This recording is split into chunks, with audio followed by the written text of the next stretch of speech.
در این ویدیو به معرفی و بررسی یه ابزار دقیق در تریدینگ ویو میپردازیم که میتونید باهاش به راحتی نقاط بازگشت صعودی و نزولی رو شناسایی کرده و به کمک تایید حجم و تحلیل روند تصمیمات معاملاتی خود رو با دقت بیشتری بگیرید. بنابراین با بنده همراه باشین تا بریم و با این ابزار فوق‌العاده آشنا بشیم.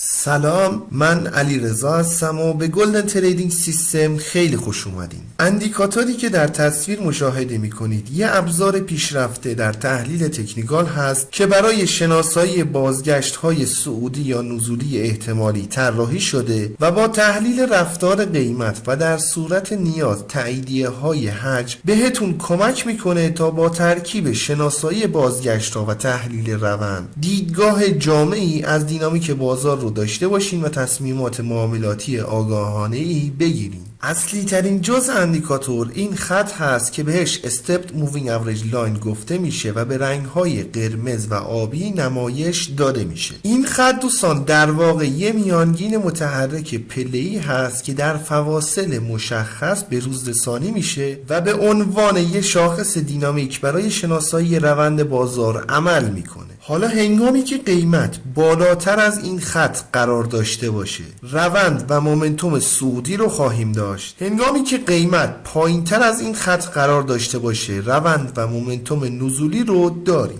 تغییر روند یا رنگ این خط دوستان بر اساس کلوز قیمت در بالا و پایین خط انجام میشه. یعنی اگه در یک روند نزولی قرار داشتیم بعدش قیمت بیاد و بالاتر از این خط کلوز انجام بده، تغییر روند و رنگ از نزولی به صعودی رو داریم. در یه روند صعودی هم اگه قرار داشته باشیم و بعدش قیمت بیاد و پایینتر از این خط کلوز انجام بده، تغییر روند و رنگ از صعودی به نزولی رو خواهیم داشت. از این تغییر فازها دوستان میتونید برای شناسایی سیگنال های خرید و فروش مطمئن در جهت روند استفاده کنید. البته شاید این موضوع در ذهنتون پیش بیاد که این تغییر فازها زمانی اتفاق میفته که معمولا ما یه مقداری از روند رو از دست دادیم، بنابراین نمیتونه برای سیگنال های خرید و فروش این گزینه مناسب باشه چون مقداری تأخیری هستن. این مورد دوستان برای افرادی که کم ریسک هستن یا افرادی که به دنبال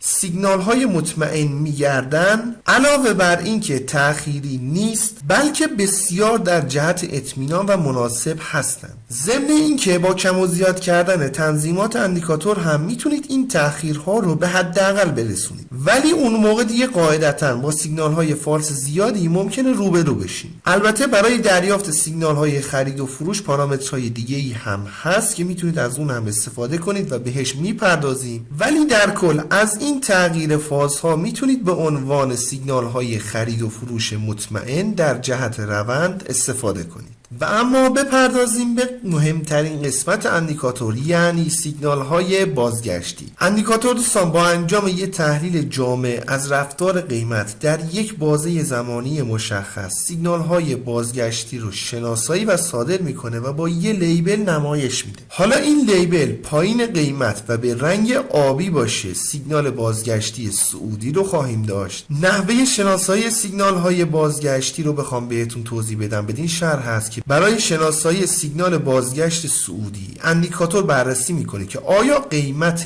بسته شدن کندل فعلی کمتر از پایین ترین قیمت کندل های قبلی در یک بازه زمانی مشخص که قابل تنظیمه هست یا نه. اگه این معیار برآورده بشه اندیکاتور اون کندل رو به عنوان یه نقطه بازگشت احتمالی علامت گذاری میکنه و منتظر تاییدیه در طی یه سری تعداد مشخص از کندل های بعدی میمونه که این تعداد کندل هم قابل تنظیم هستند. حالا چه زمانی یه سیگنال صعودی تایید میشه؟ سیگنال صعودی دوستان زمانی تایید میشه که قیمت از سقف کندل شناسایی شده بالاتر بره که نشون دهنده یه برگشت صعودی هست. همچنین برای تاییدیه میشه از حجم هم استفاده کرد که به صورت پارامتر در تنظیمات اندیکاتور قرار داده شده. برای سیگنال بازگشت نزولی بالعکس هست، یعنی اندیکاتور ابتدا بررسی میکنه که آیا قیمت بسته شدن کندل فعلی از بالاترین قیمت کندل های قبلی در اون بازه زمانی مشخص بیشتر هست یا نه. اگه این شرط برقرار بود اندیکاتور منتظر تاییدیه میمونه. تاییدیه هم زمانی اتفاق میفته که قیمت از کف کندل شناسایی شده پایین تر بره که نشون دهنده یه بازگشت نزولی هست. در واقع اندیکاتور با این کار داره به معامله گرانی که میخوان نقاط بازگشت معتبری رو در بازار شناسایی کنن کمک میکنه. این نقاط برگشتی دوستان هم میتونید ازش برای ورود به معامله استفاده کنید که مناسب افراد پر ریسک و حرفه‌ای هست، هم میتونید ازش برای خروج از معاملاتتون استفاده کنید که معمولا نقاط بهینه و مناسبی هستند. برای انداختن اندیکاتور روی چارت باید وارد سربرگ ایندیکیتورز بشیم. در تب سرچ بار عبارت ریورسال سیگنالز رو وارد کنیم. این اندیکاتور هست که توسط الگو آلفا طراحی شده. این اندیکاتور دوستان حدوداً 2 روز قبل از زمان ضبط ویدیو معرفی شده و در همین مدت زمان کوتاه حدود 966 نفر دارن از اندیکاتور استفاده میکنن که نشون دهنده پتانسیل و قابلیت های بالای اندیکاتور هست. قبل از اینکه بخوایم به قسمت تنظیمات اندیکاتور بپردازیم، میخوام ازتون درخواست کنم که اگر فکر میکنید اندیکاتور یا ویدیو مناسب هست لطفاً ویدیو رو لایک کنید. اگر هم دوست دارین با جدیدترین ابزارها آشنا بشین و نحوه کار باهاشون رو یاد بگیرین، پیشنهاد میکنم کانال خودتون، کانال گلدن تریدینگ سیستم رو سابسکرایب کنید و علامت زنگوله رو هم بزنید تا به محض انتشار ویدیوی جدید بهتون اطلاع داده بشه. بسیار خوب، قسمت اول دوستان مربوط به سیگنال های بازگشتی صعودی و نزولی هست. گزینه کندل لوکبک در واقع مشخص میکنیم که اندیکاتور به چند کندل گذشته نگاه کنه و اگر شرایط مربوط به کندل بازگشتی رو داشت اون کندل رو به عنوان یک کندل بازگشتی انتخاب کنه و بعدش حالا منتظر تاییدیه بمونه. این گزینه رو دوستان عدد پایینتری قرار بدیم. قاعدتاً قیمت خیلی سریع سقف یا کف دورهای گذشته خودش رو رد میکنه و اندیکاتور اونو به عنوان یه سیگنال بازگشتی در نظر میگیره. بنابراین این مورد باعث میشه سیگنال های بازگشتی که اندیکاتور صادر میکنه تعدادش بالاتر بره. ولی اگه این گزینه رو عدد بالاتری قرار بدیم، قاعدتاً در دوره های بالاتری اندیکاتور محاسبات رو بررسی میکنه و به این سادگی ها سقف یا کف دوره مد نظرمون زده نمیشه. به همین علت سیگنال هایی که اندیکاتور صادر میکنه سیگنال های کمتری هستند ولی قطعاً درجه اعتبارشون بالاتر خواهد بود.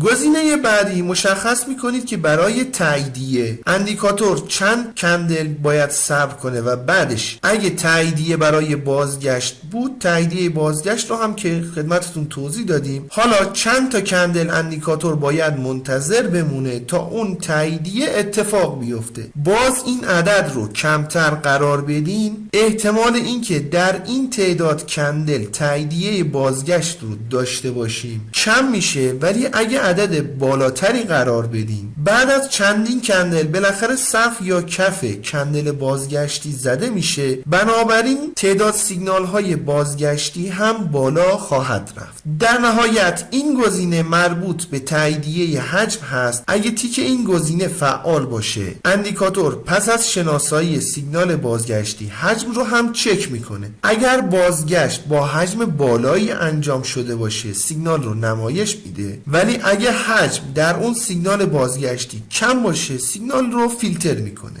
این گزینه ها دوستان در شناسایی روند یا همون تغییر رنگ این خطها اصلا تأثیری ندارن، ولی گزینه های بعدی داستانش متفاوته و مربوط میشه به خط Stepped Moving Average. گزینه اول مربوط به پریود میانگین متحرک هست. گزینه بعدی تایپ یا نوع میانگین متحرک رو مشخص میکنیم. گزینه سوم اگه یادتون باشه خدمتتون عرض شد که این خط در واقع یه میانگین متحرک پله حاشیه‌ای هست که در فواصل مشخص به روز رسانی میشه. این پریود همون فواصل مشخص رو تعیین میکنه، به صورت پیشفرض بر روی عدد 33 تنظیم شده، یعنی هر 33 تا کندل این خط به سمت پایین یا حالا بالا حرکتی رو انجام میده. ولی اگه به فرض مثال بر روی 10 قرار بدیم، این سری دیگه به فاصله هر 10 کندل به صورت پلکانی به سمت پایین یا حالا بالا حرکت انجام میده. این گزینه دوستان در بالا بردن کارایی اندیکاتور میتونه بهتون کمک کنه و با یه مقدار کم و زیاد کردنش قطعا قادر خواهید بود که عملکرد اندیکاتور رو بهینه تر کنید. انشالله که براتون مفید باشه. رو قله میبینمت دوست من.